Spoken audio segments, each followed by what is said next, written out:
అండి, ఎప్పుడూ కూడా మగవాళ్ళు చెడిపోయేది భార్యల మాట వినే.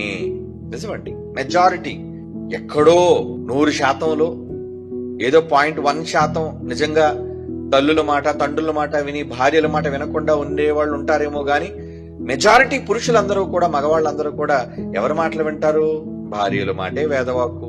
అంటే విననట్టుగా ఉంటారు, కానీ భార్యలంటే ప్రేమ కదా, కనుక వాళ్ళు చెప్పినదల్లా చేయడానికి ఇష్టపడుతుంటారు. ఎందుకంటే వాళ్ళతో వీళ్ళకి కలిగిన అనుబంధం అలాంటిది, జీవితాలు పంచుకున్నారు కదా వాళ్ళతో, కనుక వీళ్ళకి ఒక సానుభూతి ఉంటుంది. ఏంటి భర్తలకు భార్యల మీద ఉన్న సానుభూతి ఏంటి? అయ్యో, నా కోసం తన సొంత ఇంటిని, సొంత ఊరిని, సొంత ప్రజల్ని విడిచిపెట్టి నన్ను ప్రేమించి నాతో వచ్చేసింది కదా, ఆమె మాటకి నేను విలువనివ్వకపోతే ఎలా అని ఖచ్చితంగా వాళ్ళకు లోబడిపోయే పరిస్థితులు ఏర్పడతాయి.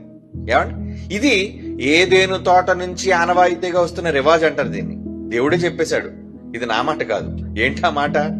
పురుషుడు తన తల్లిని తండ్రిని విడచి భార్యను హత్తుకొనును. దేవుడు ఊరకనే చెప్పలేదు ఆ మాట. నన్ను కూడా వదిలేసావు నాయన ఆదాము, నన్ను కూడా వదిలేసావురా నువ్వు. ఎవరి మాట ఎక్కువైపోయింది? నేను తినొద్దని చెప్పిన పండు నేను చెప్పినా నువ్వు తినకుండా ఉన్నావు గాని నీ భార్య చెబితే మాత్రం నువ్వు తినేసావు. ఏంటి నీ ఆలోచన ఏంటలా?